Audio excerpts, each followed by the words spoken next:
the latest on the education front. The Ministry of Education has directed the University of Ghana to implement the Parliament's approved 15% increase in fees. According to the ministry, the University of Ghana has imposed some 37% on the fees for students for the 2022-2023 academic year, contrary to the directive of the ministry at a meeting organized to resolve the matter between the schools involved and the ministry.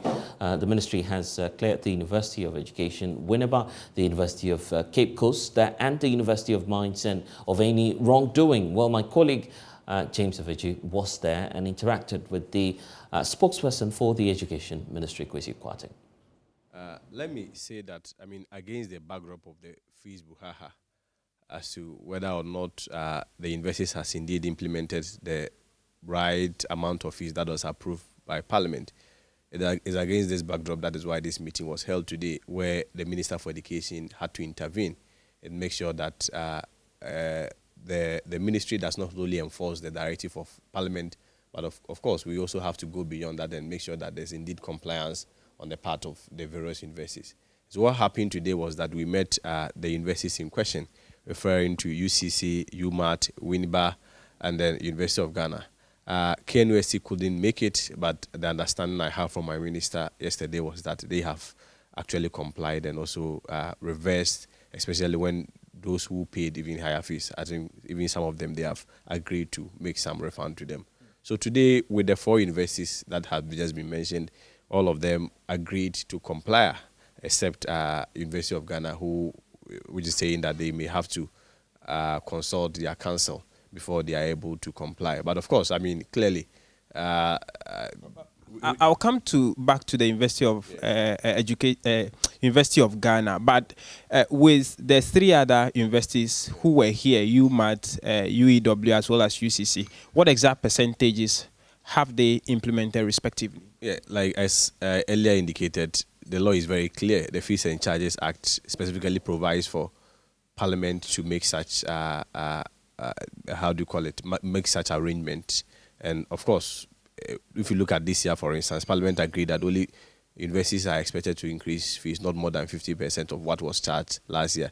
And so the higher they can go is 15% of the 2021-2022 academic fee. So essentially going for the 2022-2023, you may have to just refer to the previous year's fees and then add 15% to it. So largely, that was where the contention was, whether or not the universities were going to comply. But today, all of them agreed that they are going to charge 15% of what was agreed or approved last year. And so essentially, that is how the meeting went. If you look at University of Education, for instance, theirs was even quite below. It was around 14.98. So basically, the threshold is that you are not going beyond 15% of what was charged last year.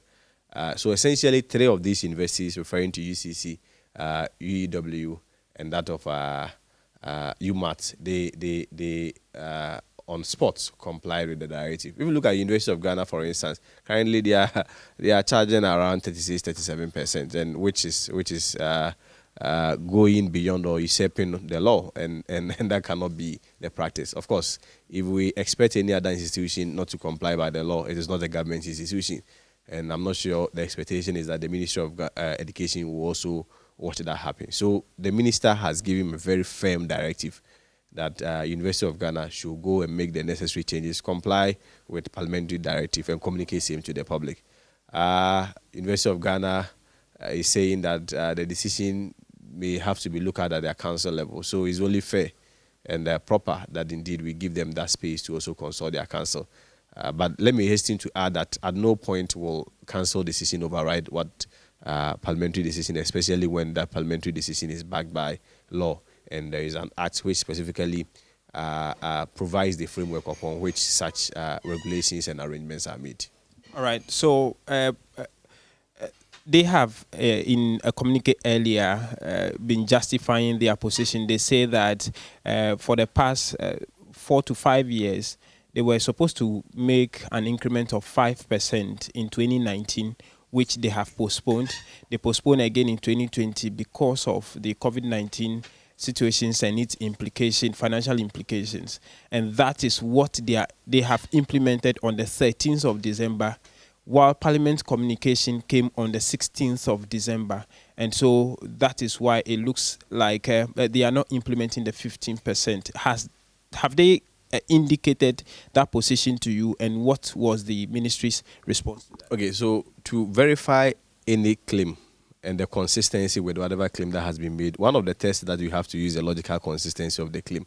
First of all, how did the other universities able to implement same directive if indeed the communication from Parliament was late? So you have to balance that. University of Ghana is not the only university in Ghana. There are other public universities. So the communication was done same day for all universities. So how were they able to implement this? Again, does that mean that your checks indicate their position is inconsistent?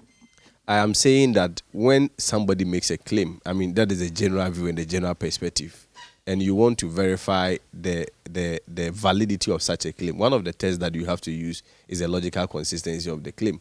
You have other public universities that obviously were also waiting for Parliament and whatever communication that will come through JTech to them. Indeed, all of them were able to effect whatever changes. So how come University of Ghana is giving a reason, even though it may, I mean, people may even argue that it's not necessarily a reason, but it may be an excuse that for them the communication came late. So how did the other universities hear it and was able to implement it? Beyond that, if you look at their own documents, I mean, their fee schedules, you realize that even 5% that they were talking of has indeed been implemented, and you may do the mathematics for yourself when you analyze the data that they themselves has provided. And so that for what they are saying cannot be sustainable. Indeed, the law is very clear. I'm not sure any institution, any individual, whosoever he may be, may have the liberty to vary the law.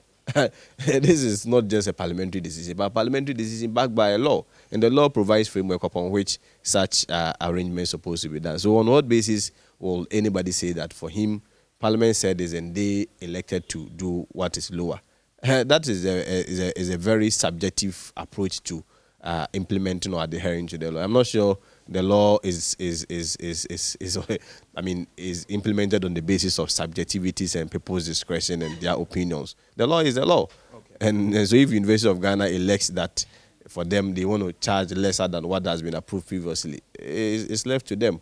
But what is most important is that Parliament is saying that you are supposed to charge 15% of what you charged last year, and essentially they can't go or vary that directive. Indeed, if University of Ghana is saying that, well, previously, I mean, they were not charging or they undercharged, you cannot use a figure that you configured as a charge, because the charge is what indeed the students paid for. You cannot say that for us we were expecting to charge A amount and we change it to B amount.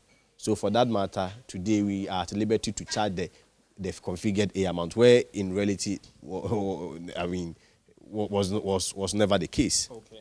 Now, as they have gone back now, have they given the ministry any timeline as to when they would communicate the position of council to you? Oh, I believe that University of Ghana wants to resolve this thing, same as the Ministry of Education. I am not of the view that they will indeed want to drag this thing. The council know better than myself. I mean, the men centered on the council knows the position of the law and they know the right thing. And so we have to give them the liberty. They know the urgency of the moment, and they know how information is very key, especially in bringing this matter to an end or resolving this matter. So I'm very hopeful that as soon as possible, they should be able to get back to it. And indeed, it was a directive from the minister that they should reverse, now get back to the 15% that was approved to by Parliament, and then communicate same to the public. Of course, as to how they want to do it, I think they gave a lead that they have to consult council. But, I mean, the expectation is that they will comply by the directive by the minister.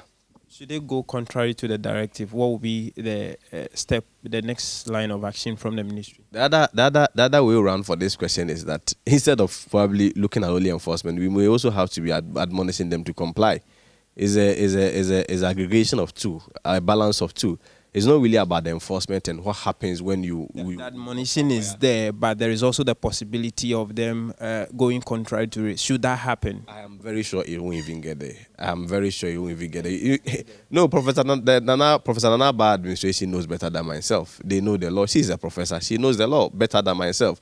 So I am very much confident that it won't even get there.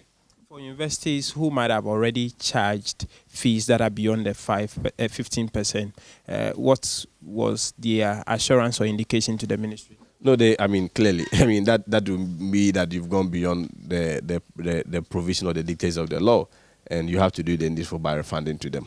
So the resolution is that they will have to refund to the students. So when are you meeting the KNUST leadership on the matter? At KNUST, the information or the briefing that I had from my minister yesterday was that they've even reversed. So even if you are going to meet them, you are going to meet them probably on an issue that has been resolved already. And that makes the issue even moot in the first place. Unless, of course, there is other issues that may come up. But, of course, within the meeting, it was indicated that hopefully the expectation is that we meet them hopefully tomorrow. But even if we meet them or we do not meet them, the issue is moot because it has been resolved.